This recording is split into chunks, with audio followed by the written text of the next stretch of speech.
conocerte más, buscamos agradarte, santifícanos en tu verdad, tu palabra es la verdad, eterna y perfecta es, y toda suficiente, alumbra nuestro caminar, tu palabra es la verdad. Muy buenos días, Dios les bendiga, bienvenidos al devocional del día de hoy, jueves 17 de agosto, el cual lleva por título Con denuedo y sabiduría, basado en Hechos capítulo 22 versículos 30 y comenzando el capítulo 23 del versículo 1 al versículo 11. Así dice la palabra de Dios. Al día siguiente, queriendo saber de cierto la causa por la cual le acusaban los judíos, le soltó de las cadenas y mandó venir a los principales sacerdotes y a todo el concilio, y sacando a Pablo, le presentó ante ellos. Entonces Pablo, mirando fijamente al concilio, dijo: Varones hermanos, yo con toda buena conciencia he vivido delante de Dios hasta el día de hoy. El sumo sacerdote Ananías ordenó entonces que los que estaban junto a él que le golpeasen en la boca. Entonces Pablo le dijo: Dios te golpeará a ti, pared blanqueada. ¿Estás tú sentado para juzgarme conforme a la ley y quebrantando la ley me mandas golpear? Los que estaban presentes dijeron: ¿Al sumo sacerdote de Dios injurias? Pablo dijo: No sabía, hermanos, que era el sumo sacerdote, pues escrito está: no maldecirás a un príncipe de tu pueblo. Entonces Pablo, notando que en una parte era de saduceos y otra de fariseos, alzó la voz en el concilio: Varones hermanos, yo soy fariseo, hijo de fariseo, acerca de la esperanza y de la resurrección de los muertos se me juzga. Cuando dijo esto, se produjo disensión entre los fariseos y los saduceos, y la asamblea se dividió, porque los saduceos dicen que no hay resurrección, ni ángel, ni espíritu, pero los fariseos afirman estas cosas. Y hubo gran vocerío, y levantándose los escribas de la parte de los fariseos, contendían diciendo: Ningún mal en este hombre, ningún mal hallamos en este hombre, que si un espíritu le ha hablado o un ángel, no resistamos a Dios. Y habiendo grande disensión, el tribuno, teniendo temor de que Pablo fuese despedazado por ellos, mandó que bajasen soldados y le arrebatasen en medio de ellos y le llevasen a la fortaleza. A la noche, siguiente, se le presentó el Señor y le dijo: Ten ánimo, Pablo, pues como has testificado de mí en Jerusalén, así es necesario que testifiques también en Roma. Con denuedo y sabiduría. Vemos el día de ayer que Pablo presentó defensa ante la multitud, pero la multitud quería apedrearlo. Es por eso que es guardado en el fuerte. Y bueno, el pasaje del día de hoy comienza que Lisias, deseando saber cuál era la situación por la que se le acusaba, ya mandó a llamar a los principales sacerdotes y al concilio. Y vemos que el concilio era el organismo religioso gobernante de los judíos en Israel, cuando fue Israel ocupado por los romanos. También su autoridad era definitiva en qué asuntos, en asuntos que tenían que ver con la ley judía, y en asuntos civiles su autoridad era limitada. Y dos facciones religiosas principales dominaban lo que era el concilio: eran los saduceos y los fariseos. El concilio tenía su propia fuerza política y también podría impartir castigo por violaciones a la ley judía. Sin embargo, no tenían el derecho de ejecutar la pena de muerte, obviamente a menos que el caso implicara una profanación al templo. Es por eso que cuando se trata de temas de la ley, pues acuden al concilio. Es por eso que Lisias acude al concilio para saber por qué estaban ocasionando tanto alboroto por Pablo. Y para efectos del devocional del día de hoy me gustaría ver 3 puntos los cuales podamos analizar y nuestra vida a la luz de la escritura y poder aplicarlos. Como primer punto es una conciencia bélica. En el versículo 1 del capítulo 23 nos dice: Entonces Pablo, mirando fijamente al concilio, dijo: Varones hermanos, yo con toda buena conciencia he vivido delante de Dios hasta el día de hoy. Vemos que él Él se dirige a ellos como varones hermanos, no se dirige como gobernantes del pueblo y ancianos de Israel o como varones hermanos y padres, no, se dirige como varones hermanos. ¿Por qué? Porque recordemos que Pablo, antes de convertirse, él pertenecía al concilio, él era fariseo. Entonces, posiblemente tenía un acercamiento con ellos. Es por eso que con toda confianza, con toda seguridad, les habla con un acercamiento previo. Pero lo curioso es lo siguiente. Él dice, yo con toda buena conciencia he vivido delante de Dios hasta el día de hoy. Obviamente, como podían dar fe quienes lo conocían, él siempre había estado motivado por un deseo de agradar a Dios.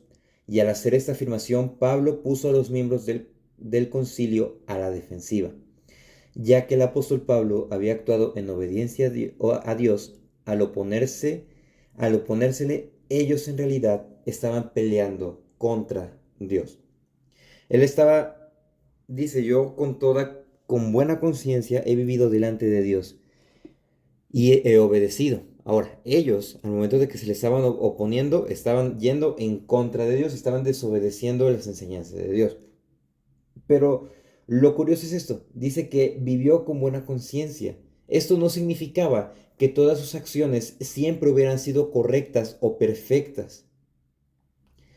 Lo que significaba era que sus actos, al momento de pasarlos por el filtro bíblico, podía determinar cuáles habían glorificado a Dios y cuáles no habían glorificado a Dios. Vemos que la conciencia es la facultad que dicta el juicio moral sobre las acciones de una persona, lo que es bueno, lo que es malo. Entonces, vemos que Pablo, antes de su conversión, él tenía una conciencia desinformada de la verdad bíblica. Entonces sus actos iban en contra de la verdad bíblica y por eso es de que actuaba así. Llega la verdad del Evangelio, su conciencia es empezada a regenerar por la escritura, por la enseñanza bíblica. Y es por eso que empieza a evaluar de manera correcta todas sus acciones. Es por eso necesario que nosotros todos los días debamos de leer la Biblia, debemos de orar. ¿Por qué? Porque cuando nos examinamos a la luz de la palabra, podemos entender que nosotros hemos hecho y hacemos cosas malas, hacemos cosas que no le agradan a Dios. Es necesario que nosotros nos examinemos para poder determinar cómo debemos de seguir viviendo. Si estamos viviendo bien a la luz de la palabra, si nos estamos esforzando para dejar de lado lo malo, dejar de lado el pecado, o si estamos abrazando conductas que ofenden a Dios. Es por eso que nosotros debemos de pensar y de vivir con una conciencia bíblica, con una cosmovisión bíblica, para poder estar bien delante de Dios, quien conoce nuestros corazones y discierne nuestros pensamientos. Es por eso que nosotros debemos de leer la Biblia todos los días, acercarnos a Dios en oración y desear tener una conciencia bíblica. Como segundo punto es humildad y sabiduría ante el conflicto. Vemos que esta afirmación que Pablo hace anteriormente despierta el enojo del sumo sacerdote, lo que ocasiona que ordenó que los que estaban a él le golpeasen en la boca. Incluso se puede decir que pudieron golpearlo más allá de solo una simple bofetada en la boca. Es por eso que Pablo, en el momento, contesta, Dios te golpeará a ti, pared blanqueada. Quizás en este momento el apóstol Pablo recordó la forma en cómo el Señor Jesús reprendió a los fariseos cuando les llamó sepulcros blanqueados. Pero puesto que Pablo no se le había acusado formalmente de un delito y mucho menos lo habían condenado por uno, legalmente no lo podían golpear. Es por eso que él reacciona así e incluso airadamente reprende al sumo sacerdote y le dice, ¿estás tú sentado para juzgarme conforme a la ley y quebrantando la ley me mandas a golpear? Pablo estaba más que indignado por el desconocimiento de la ley que por el dolor que le estaban infligiendo a él en ese momento. Pero vemos que las personas ahí, los representantes del sumo sacerdote o los que lo golpearon, asombrados por la respuesta que Pablo le dio, le dijeron, ¿al sumo sacerdote de Dios injurias? O sea, le estaban diciendo al sumo sacerdote de Dios, estás reprochando, estás insultando, incluso estás maltratando con tu lenguaje. ¿Y por qué le dan tanta importancia a esto? Porque de acuerdo a los usos y costumbres judíos, el sumo sacerdote se presenta ante Dios. Vemos que el sumo sacerdote era el que entraba al lugar santísimo una vez al año. Él se presentaba ante Dios para hacer sacrificio. Entonces, maltratarlo, especialmente en el desempeño de su oficio, es considerado para los judíos una blasfemia. Entonces, ¿cómo podemos ver esto? ¿Cómo podemos ver la acción de Pablo? Bueno, a Pablo obviamente estaba pasando por esos momentos críticos, esos momentos complicados, y Pablo, a pesar de que era una de las personas más mansas que estuvo aquí en la tierra, no era perfecto, él era pecador como nosotros. Entonces, el que haya actuado así demuestra que él igual era un hombre emocional, tenía emociones, y es en ese momento que actuó con enojo. ¿Por qué? Porque no estaban cumpliendo la ley. Es eso lo que le enojó. Pero el momento de que le hacen ver su error, vemos una reacción de humildad. Él contesta, no sabía, hermanos, que era el sumo sacerdote, pues escrito está, no maldecirás a un príncipe de tu pueblo. Aquí Pablo está citando Éxodo 22-28, donde dice, no injuriarás a los jueces, ni maldecirás al príncipe de tu pueblo. Citando este pasaje, Pablo lo que está haciendo es demostrando su respeto por la palabra e incluso la sumisión a ella. La reacción de Pablo fue la de un cristiano maduro. Vio su pecado en relación a cuán santo era Dios, no a cuán malo era el sumo sacerdote, sino que se examinó a la luz de las escrituras, a la luz de la ley, a la luz de lo que él predicaba. E inmediatamente él confesó su pecado y se sometió a la autoridad de las escrituras. Por tanto, los cristianos, nosotros debemos de someternos a nuestras autoridades, pero también cuando se nos es corregido, nos reprenden en algún momento con fundamento, debemos de ser humildes para aceptar la corrección. Es en ese momento donde nosotros debemos de actuar como cristianos maduros, reconociendo que estamos faltando a la escritura, debemos de contristarnos e inmediatamente confesar nuestra maldad y someternos a lo que la Biblia nos enseña. Es por eso que en este momento Pablo está actuando con humildad. Y a partir de este momento, Pablo se percata que su juicio no iba a ser justo. No iban a actuar de acuerdo a la ley, sino que simplemente iban a actuar de acuerdo a sus conveniencias. Es por eso que con sagacidad, con sabiduría, en medio del conflicto, Pablo nota que había una parte de saduceos y una parte de fariseos. ¿Cuál es el punto acá? Bueno, el mismo texto nos lo dice. Los saduceos no creen en las resurrecciones, no creen en los ángeles, no creen en espíritus, no creen ni siquiera en las revelaciones. Es por eso que con sabiduría él expresa lo siguiente: varones hermanos, yo soy fariseo, hijo de fariseo, acerca de la esperanza de la resurrección de los muertos se me juzga. O sea, le está diciendo, se me juzga, me están acusando por predicar sobre la resurrección. ¿Cuál fue la reacción de los fariseos? Ningún mal hallamos en este hombre, que si un espíritu le ha hablado o un ángel, no resistamos a Dios. Dios le dio la sabiduría para poder responder en este momento y para que se creara esta disensión entre ellos, para que la vida de Pablo fuese salvada, fuese guardada también.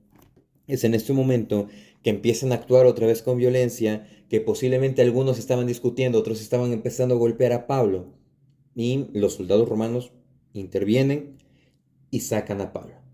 Como tercer punto es el Dios de toda consolación en el versículo 11.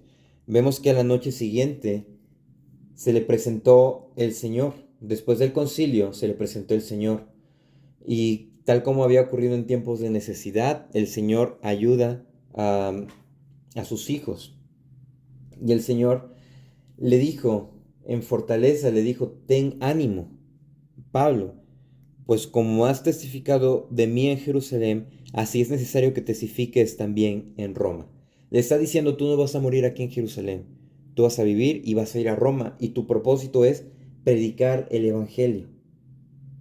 Pero lo que está haciendo acá el Señor es fortalecer a Pablo. Y vemos que en 2 Corintios capítulo 1 versículos 4 y 5 nos dice que Dios nos consola en todas nuestras tribulaciones para que podamos también nosotros consolar a los que están en cualquier tribulación por medio de la consolación con que nosotros somos consolados por Dios. Porque de la manera que abundan en nosotros las aflicciones de Cristo, así abunda también por el mismo Cristo nuestra consolación. En estos momentos de aflicción, en estos momentos donde Pablo tuvo que aprender la humildad, tuvo que actuar con sabiduría, tuvo que aprender a depender de la obra del Espíritu Santo, Dios mismo consoló a Pablo. Y es por eso cuando está en la prisión en Roma, él puede escribir las cartas de Filipenses, Colosenses, Efesios e incluso de Filemón. Y en estas cartas vemos cómo él le dice a las iglesias, a los hermanos, ustedes manténganse firmes, ustedes tengan ánimo, ustedes apóyense entre hermanos, ustedes deben de vivir el Evangelio. Porque Pablo había experimentado sufrimientos, había experimentado pues tormentos, calumnias. ¿Para qué? Para que a través de la consolación que recibió de parte de Dios, él pudiera consolar a los hermanos, apoyarlos, animarlos. Y es también en este momento que nosotros a través de la Escritura podemos ser consolados.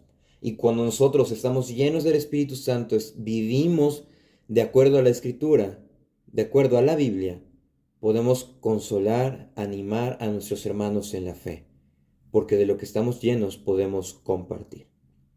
De manera que podemos reflexionar en estos 3 puntos, que es desear tener una conciencia bíblica, desear ser humildes y sabios en medio de los conflictos, y también recordar que es Dios quien nos consuela en todas nuestras aflicciones. Que el Señor les bendiga y que tengan un excelente día.